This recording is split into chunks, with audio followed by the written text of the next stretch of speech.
Knowing what to take when you're going on a trip, especially when it comes to travel journaling, is always a challenge. And for my trip to Hong Kong and Japan in December 2023 to part of January 2024, I approached it a little bit differently from the last time I went on a trip. I'll be sharing what I took with me and why in this lovely pouch here, as well as what I ended up using and things I picked up along the trip that made it easier for me to travel journal and keep things organized. Welcome or welcome back, by the way. Happy to have you here. I'm Emily from Notably Emily, and let's get into it. When I went to Greece and Italy a couple of years ago, I kept it super light. I knew that my trip was going to be really packed and anticipated not having a lot of time to journal.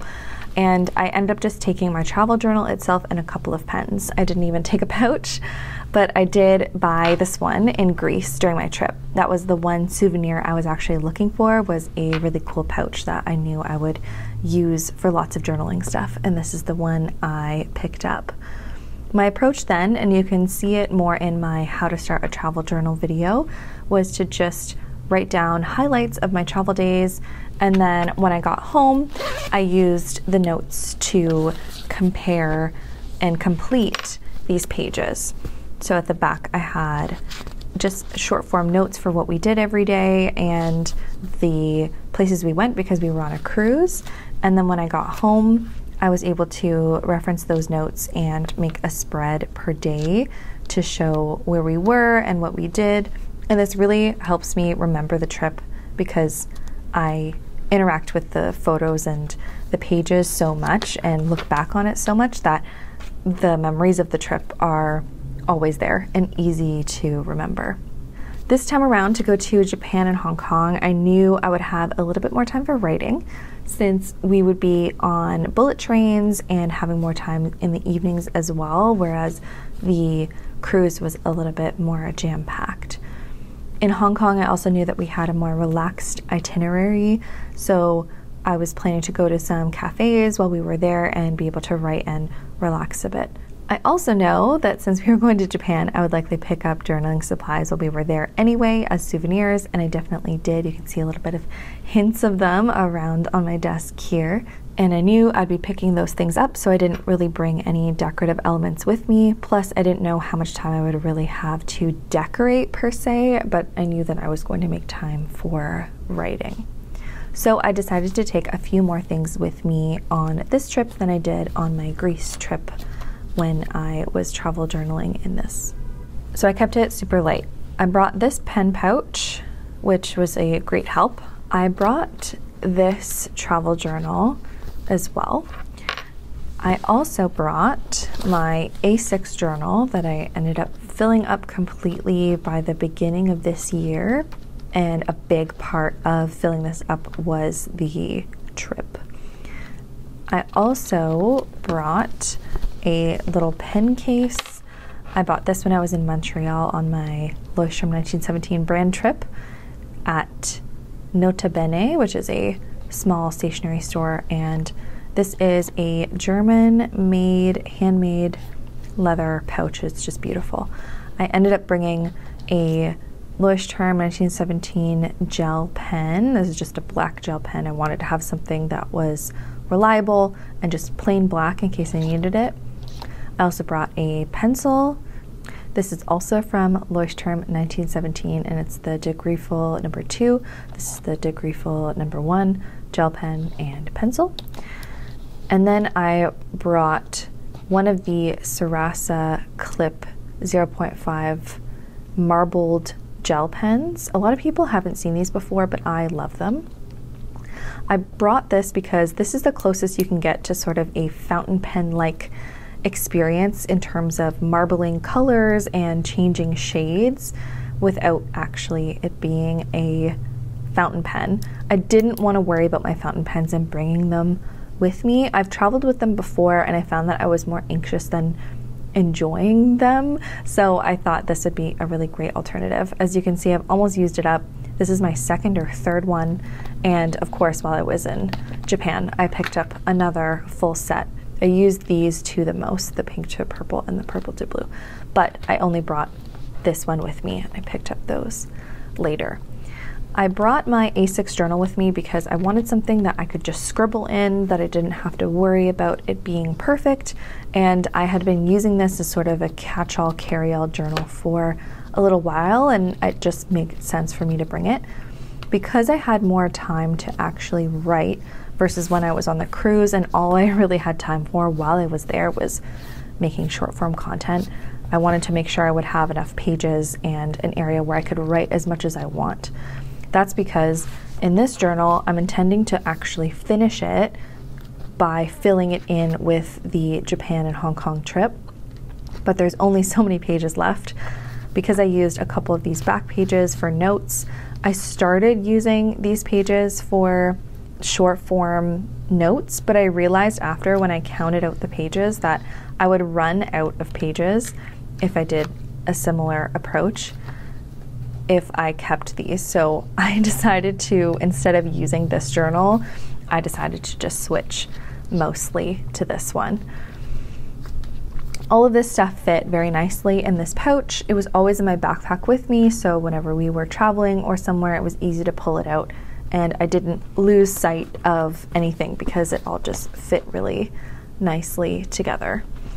Then while we were there, not only did I pick up some stationery while we were there, but I also made sure to keep track of my ephemera. Some of it I have on my desk here to show it off, and I also have this memory keeping box that I created that has some ephemera in it, like tickets and little memos and things like that.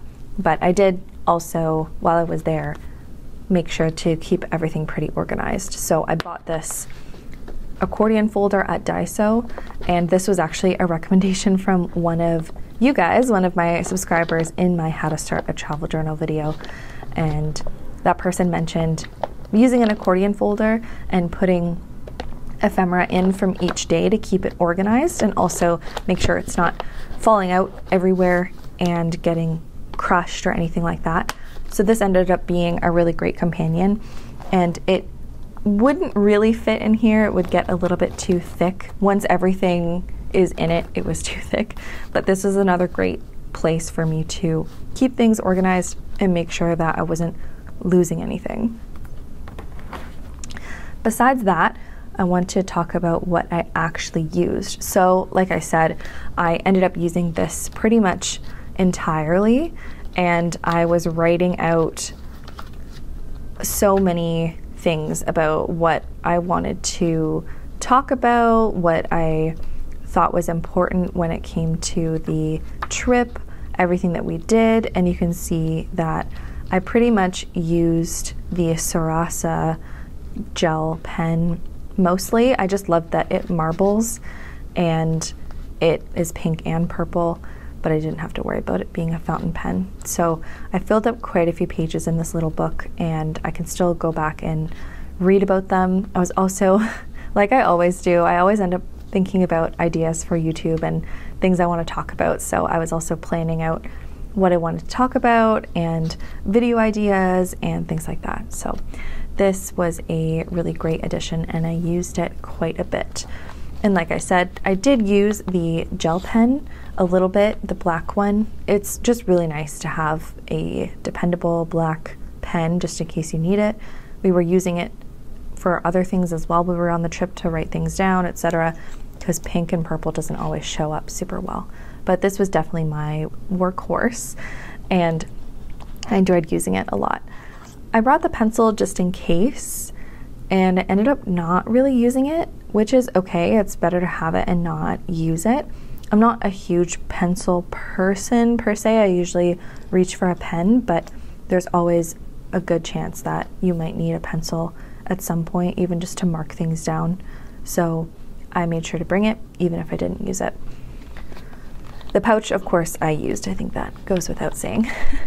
And then finally, my travel journal, like I mentioned, I sort of started using it right at the beginning, like I said before, but then very quickly you can see I stopped after like the first day.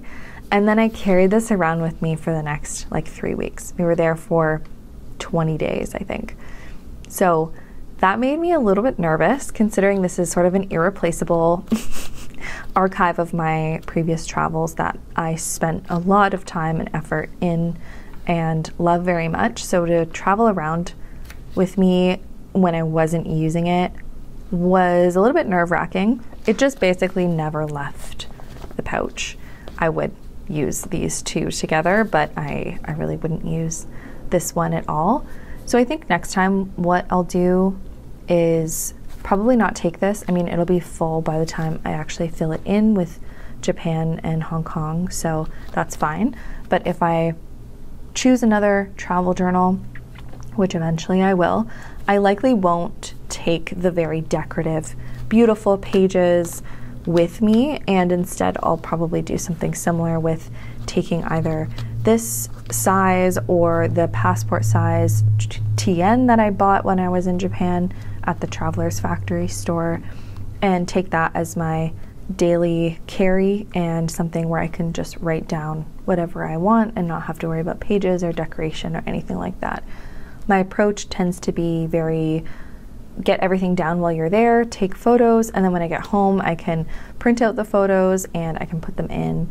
I can be reminded of all the things that I wanted to capture just from long form or even short form writing, and then transfer them into decorative pages like this.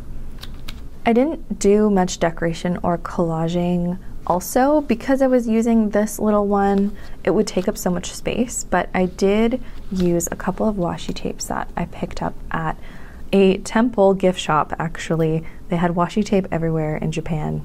It was amazing. So I picked up these two just because I thought they were so cute and they were a great souvenir. I have more than enough washi tape, so I won't be buying some for a bit, but I thought this was really funny. It's a polar bear and like some really cool watercolor shapes and whatnot, very me.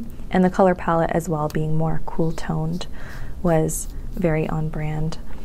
And then this one was really cute. It's cats in some flowers. And I like that they have like a cat with a little stubby tail, and they have a stripy one, a brown one, and a black and white one. And they're there in the cute little flowers.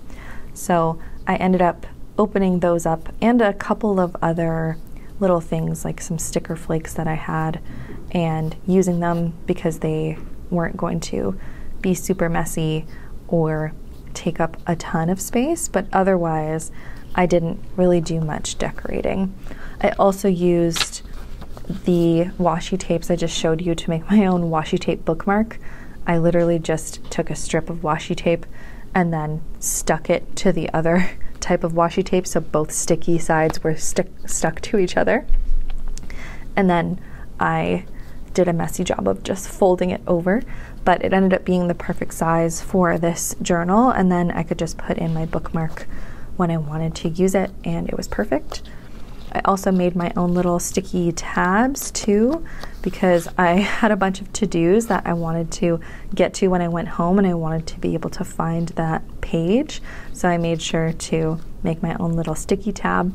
Then I put little, like really simple, just little stickers and things like that when I had some extra space, but I wasn't really focused on making sure that it was decorative or pretty. It was more functional in that sense. Other than those few things that I did use, the accordion folder was probably the most helpful thing that I picked up while I was there, and I'll definitely use this in the next trip that I go on to keep things super organized, especially since it'll keep most stuff and it'll keep it all in one place. I think my really simple kit and approach helped me capture what I needed to and make sure that I sort of stayed on task while I was there, considering I was also taking in the sights and sounds and tastes of Hong Kong and Japan. So it let me have just the right amount of functionality and simplicity so that I wasn't overcomplicating things or making it so that I had to take a ton of time away from the other stuff that we were doing, tourist attractions and things like that, to journal. I wanted it to really fit in between the spaces that we were creating on the trip, instead of making it something I had to carve time out for, which is very difficult, especially when you're on a trip like that. I'm looking forward to using these notes. It's already May. and I haven't done my travel journal yet. I think it might have to wait until we move in June, and then I'll have to go back. But I'm not worried, because between the photos and all the notes that I made, I think I'll still be able to make some really great pages and be able to capture all of those important memories like I've done in the past with my other trips. I'm curious to know if you're surprised at my lack of stationery that I brought with me. I think some people assume that I'm doing all these decorative spreads on the go while I'm there, but I'm really a fan of the whole capture what you can and then come home and take the time, because without all of my supplies and everything like that, it'd be very hard to make spreads like that. I also don't want to be rushed, and I think that's a big part of it too, and feeling like I have to do it every day. If I want to make like a nice polished spread, I'm also hoping that I will actually finish the travel journal for Japan and Hong Kong before we leave in August. That should probably be my goal, so that I am not 2 trips behind. I'm interested as well to know what you usually pack.